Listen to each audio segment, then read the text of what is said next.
Hello friends, आज हम वर्ग व वर्गमूल के विषय में पढ़ेंगे। इसे समझने के लिए हम पहले आरंभ करते हैं प्राकृत संख्याओं से। हम जानते हैं कि प्राकृत संख्याएं होती हैं 1, 2, 3, 4, 5 और अनंत तक। ये सारी संख्याएं घनात्मक होती हैं।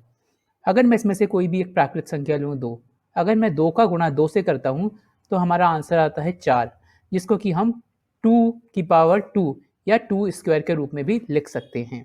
वर्ग और वर्गमूल को इंग्लिश में हम कहते हैं स्क्वायर और स्क्वायर रूट। तो ये 4 इक्वल्स टू 2 स्क्वायर हुआ।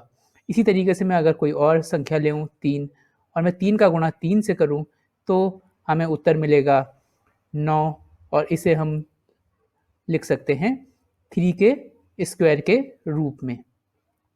तो अगर अब मैं बीजगणित का उपयोग करते हुए कोई भी एक प्राकृत संख्या लूँ a, अगर मैं a का गुणा a से वापस से करूं तो मेरा उत्तर आएगा a स्क्वायर। तो हमें अब ये जानना ज़रूरी है कि इस तरीके से जब हम एक संख्या को उसी संख्या से गुणा करते हैं तो जो हमें उसका वर्ग मिलता है उसका मतलब क्या होता है। तो जो a स्क्वायर है इसे हम कहेंगे a का वर्ग, अर्थात a को a से गुणा करने पर जो हमें संख्या प्राप्त हुई a स्क्वायर वो हो गया a का वर्ग, और a हो जाता है a स्क्वायर का वर्गमूल। a हो जाता है a स्क्वायर का वर्गमूल।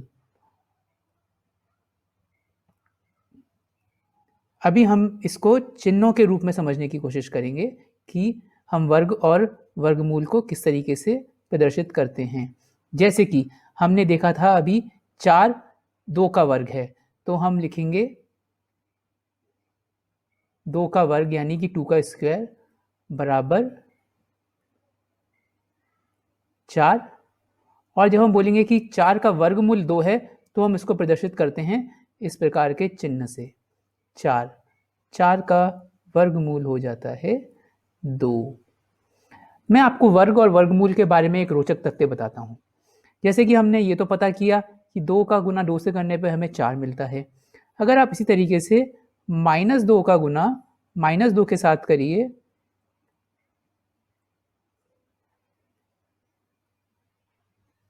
तो भी आपका उत्तर 4 ही आएगा।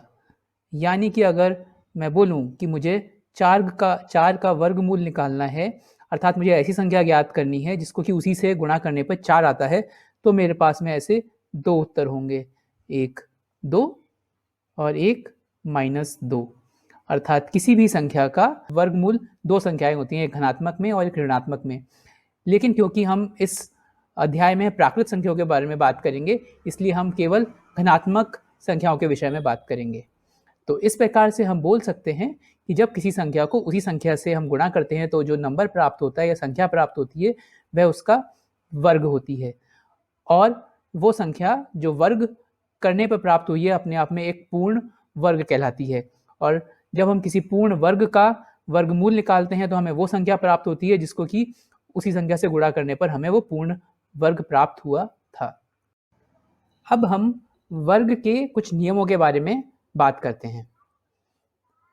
पहला नियम, इसके लिए इसको समझने के लिए पहले नियम को समझने के लिए मैंने यहाँ पर 1 से लेकर 20 तक की प्राकृत संख्याओं के वर्गों को लिखा है। अगर हम इन संख्याओं को बहुत गौर से देखें और ये पता लगाएं कि ये इन संख्याओं के वर्ग का अंतिम संख्या यानी इकाई की संख्या क्या होती है, तो हम बहुत स्पष्ट रूप से देख सकते हैं कि इनकी इकाई की संख्या होती है या तो 0 या 1 या 4 या 5 या 6 या 9। यानी कि इन सारी संख्याओं के वर्ग खत्म होते हैं 0, 1, 4, 5, 6 या 9 में से किसी एक संख्या से। कोई भी वर्ग, किसी भी संख्या का वर्ग 2, 3, 7 और 8 की संख्या से खत्म नहीं होता। इसलिए हमारे वर्ग का पहला नियम है, किसी भी प्राकृत संख्या का जब हम वर्ग करेंगे तो वो खत्म होगी 0, 1, 4, 5, 6 या 9 के साथ। कोई भी संख्या का वर्ग 2, 3, 7 और 8 से ख़त्म नहीं हो सकता। इसी को अगर हम दूसरे शब्दों में बोलें तो हम बोल सकते हैं कि पूर्ण वर्ग संख्या का इकाई की संख्या 0, 1, 4, 5, 6 या 9 ही हो सकती है। कोई भी पूर्ण वर्ग की संख्या का इकाई का अंक 2, 3, 7 या 8 नहीं हो सकता। दोस्तों, अब हम वर्ग के दूसरे नियम के बारे में बात करते हैं। इसके लिए हम वापस से गौर करते हैं 1 से लेकर 20 तक की दी हुई संख्याओं के वर्ग के बारे में। अगर हम इन्हें गौर से देखें तो हम देखेंगे कि अगर हम सम संख्याएं लें जैसे कि 2, 4, 6, 8, 10, 12, तो इन सारी सम संख्याओं के वर्ग भी एक सम संख्या हैं। जैसे कि 2 का वर्ग 4, 4 का वर्ग 16, 6 का 36, 8 का 64, 10 का 100 इत्यादि। और अगर हम इनमें से विषम संख्याओं की तरफ ध्यान दें तो विषम संख्याओं के वर्ग भी विषम हैं। जैसे 3 का वर्ग 9, 5 का 25, 7 का 49, 9 का 81, 13 का 169 इत्यादि। तो हमारे वर्ग का दूसरा नियम यही कहता है कि अगर हम किसी सम संख्या का वर्ग करेंगे तो हमें एक सम संख्या प्राप्त होगी, और अगर हम किसी विषम संख्या का वर्ग करेंगे तो हमें एक विषम संख्या प्राप्त होगी। अगर हम इसके पीछे का तर्क जानना चाहते हैं तो ये भी बहुत सरल है। हम जानते हैं कि हम किसी भी सम संख्या को 2 के गुणज के रूप में व्यक्त कर सकते हैं जैसे कि 2n, और किसी भी विषम संख्या को हम 2n + 1 के रूप में व्यक्त कर सकते हैं। अर्थात 2n एक सम संख्या को प्रदर्शित करता है और 2n + 1 एक विषम संख्या को प्रदर्शित करता है। तो अब अगर हम एक सम संख्या का उसी के साथ में वापस से गुणा करते हैं जैसे कि 2n गुणा 2n, तो हमें आंसर प्राप्त होता है 4n², जो कि 4 के गुणा के रूप में है। अर्थात ये एक सम संख्या है, यानी कि किसी भी सम संख्या को उसी से गुणा करने पे हमें हमेशा एक सम संख्या प्राप्त होती है। जबकि अगर हम एक विषम संख्या 2n + 1 को उसी से 2n + 1 से गुणा करें तो हमें आंसर प्राप्त होता है 4n² + 4n + 1। इस में आप देख सकते हैं कि आपके प्रथम दो पद 4n² और 4n दोनों 4 के गुणा हैं। अर्थात ये दोनों संख्याएं आपकी सम संख्याएं हैं। लेकिन जब इन दो सम संख्याओं के अंदर अंत में 1 जुड़ जाता है तो ये विषम बन जाता है। अर्थात एक विषम संख्या का उसी के साथ में वापस से गुणा करने पर जो आपको उत्तर प्राप्त होता है वो एक विषम संख्या होता है। यही कारण है हमारे इस दूसरे नियम का कि क्यों एक सम संख्या का सम संख्या के साथ गुणा करने पर अर्थात वर्ग करने पर हमें सम संख्या की राशि प्राप्त होती है, और एक विषम संख्या का वर्ग यानी विषम संख्या को उस स्वयं विषम संख्या से गुणा करने पर हमें एक विषम राशि प्राप्त होती है। हम वर्ग के तीसरे नियम की तरफ आगे बढ़ते हैं और देखते हैं। इसे समझने के लिए अगर हम प्राकृत संख्या में पहले विषम संख्या 1 को लें तो हम 1 को लिख सकते हैं 1² के रूप में। अगर हम प्रथम दो विषम संख्याओं 1 और 3 का योग करें तो आंसर आता है 4, जो कि होता है 2 का वर्ग। इसी तरीके से अगर हम आगे बढ़ते जाएं तो देखेंगे अगर हम पहली 3 विषम संख्याओं का योग करेंगे तो जो आंसर आएगा वो 3 का स्क्वायर होगा। प्रथम 4 विषम संख्याओं का अगर हम योग करेंगे तो वो 4 के स्क्वायर के बराबर होगा। इसी तरीके से ये नियम आगे बढ़ता है। तो हम इस नियम को कह सकते हैं कि 1 से चालू होकर अगर हम n तक की क्रमागत विषम संख्याओं का योग करेंगे तो जो आंसर आएगा वह n² के बराबर होगा। अर्थात अगर मैं 1 से शुरू होकर पहले 4 विषम संख्याओं का योग करूंगा तो वह 4 के स्क्वायर के बराबर होता है। अगर मैं 1 से चालू होकर प्रथम 5 विषम संख्याओं का योग करूंगा तो वो 5 के स्क्वायर के बराबर होगा। इसी तरीके का हमें नियम कह सकते हैं कि अगर हम 1 से लेकर n तक की विषम संख्याओं का क्रमागत रूप से योग करेंगे तो जो आंसर आएगा वो n के वर्ग के बराबर यानी n² के बराबर होगा। हमारा चौथा नियम है उन संख्याओं के वर्ग के विषय में जिनका कि अंत में 0 होता है, जैसे कि 10। अगर हम 10 का वर्ग करें तो हमारे पास में आंसर आता है 100। तो हम देख सकते हैं कि 10 के अंत में एक 0 है लेकिन उसके वर्ग के 0 में 2 0 हैं। अगर हम 100 का वर्ग करें तो हमारा आंसर आएगा 10,000, यानी कि 100 के अंत में 2 0 हैं लेकिन उसके वर्ग के उत्तर में अंत में 4 0 हैं। इसको हम इस तरीके से भी समझ सकते हैं। 10 को हम प्रदर्शित कर सकते हैं 10 की घात 1 के वर्ग के रूप में। इसका मतलब है कि हम 10 की 1 घात को 10 की 1 घात के साथ गुणा करते हैं। जब हम दो संख्याओं के को गुणा करते हैं तो उनकी जिनका कि आधार सेम होता है, समान होता है, जैसे कि 10, यहाँ पे 10 एक समान आधार है, और अगर हम उनकी अलग अलग घातों को गुणा करते हैं तो उनकी घातें आपस में जुड़ जाती हैं और आंसर हो जाता है 1 + 1, यानी कि 10 की घात 2।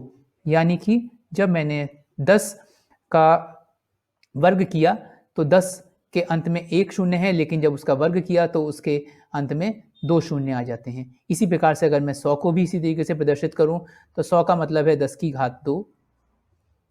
जब मैं इस 10 की घात 2 का वर्ग करूंगा तो इसका मतलब होगा 10 की 2 घातों को मैं 10 की 2 घातों के साथ गुणा कर रहा हूं। और जैसे कि मैंने ऊपर बताया कि जब आधार समान हो तो घातें आपस में जुड़ जाती हैं, तो ये हो जाएगा 10 की घात 2 + 2, यानी कि 10 की घात 4। यही चीज़ किसी भी और संख्या के लिए समान रूप से सिद्ध होती है। यानी कि अगर किसी भी संख्या का अंत शून्य के साथ में हो रहा है तो उसके वर्ग का भी अंत शून्य के साथ में ही होगा, लेकिन के वर्ग के अंदर शून्यों की संख्या उस मूल संख्या की दुगनी हो जाएगी। अर्थात अगर एक संख्या का अंत में एक शून्य है तो उसके वर्ग में 2 शून्य होंगी। अगर एक संख्या के अंत में 2 शून्यों के साथ में वो अंत हो रहा है तो उसके वर्ग के अंदर 4 शून्य हो जाएंगे। अर्थात वर्ग के अंदर शून्यों की संख्या उस मूल संख्या के अंदर शून्य की संख्या से दुगनी हो जाती है। तो दोस्तों, अब तक हमने पढ़ा कि हम किस तरीके से एक संख्या का वर्ग कर सकते हैं। एक संख्या का वर्ग करने के लिए हमें उस संख्या को उसी से गुणा करना होता है। जैसे कि 2 का वर्ग करने के लिए हमने 2 को 2 से गुणा किया तो 4 आया, अर्थात 4 2 का वर्ग है, जिसे कि हम 2 के स्क्वायर के रूप में लिख सकते हैं। और हमने ये भी समझा कि 2 4 का वर्गमूल है और इसे हम प्रदर्शित करते हैं इस चिन्ह के साथ में, अर्थात 4 का वर्गमूल 2 होता है। और हम 4 जो कि किसी संख्या का वर्ग करने पे प्राप्त होता है उसे हम बोलते हैं एक पूर्ण वर्ग संख्या। तो अब हम आगे बढ़ते हैं अपने इस विषय में और देखते हैं कि अगर हमें कोई एक पूर्ण वर्ग संख्या दी जाए जैसे कि 4, तो हम उसका वर्गमूल किस प्रकार से निकालेंगे, इसको हम जानने की विधि अब समझते हैं। अगर हमें कोई पूर्ण संख्या दी गई हो और हमें उसका वर्गमूल निकालना हो तो ये हम 2 स्टेप में करते हैं। जैसे कि मेरे यहाँ पे पहले उदाहरण 324 के अंदर का मुझे वर्गमूल निकालना है। तो पहला स्टेप होता है कि हमें उस दी हुई पूर्ण वर्ग संख्या के अभाज्य गुणनखंड निकालने होते हैं। मैंने यहाँ पे 324 के अभाज्य गुणनखंड निकाले, फिर मैंने इस 324 को उसके गुणनखंडों के रूप में लिखा, जो कि हुआ 2 × 2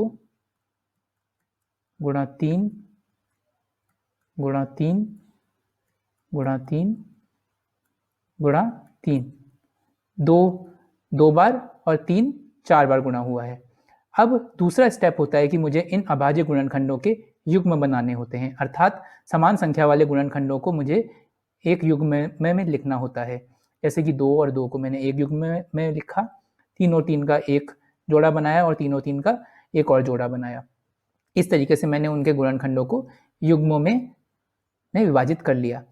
तो मैं पहले वाले 2 × 2 को लिख सकता हूँ 2 का स्क्वायर, दूसरे वाले 3 × 3 को मैं लिख सकता हूँ 3 का स्क्वायर, और तीसरे वाले 3 × 3 को लिख सकता हूँ 3 का स्क्वायर।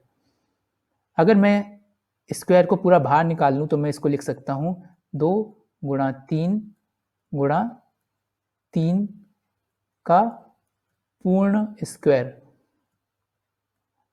जो कि हुआ 18 का पूर्ण स्क्वायर। यानी कि मेरा 324 18 का वर्ग है। या दूसरे शब्दों में मैं कहूँ तो मैं बोल सकता हूँ कि 324 का वर्गमूल 18 है। इसी तरीके से हम दूसरा उदाहरण लेते हैं 256। मैंने वही पहला स्टेप किया कि मैंने 256 को उसके अभाज्य गुणनखंडों में विभाजित किया। इसमें मैं देख सकता हूँ कि 2 मेरा 8 बार आया है, तो मैंने 2 को 8 बार गुणा करके लिख दिया।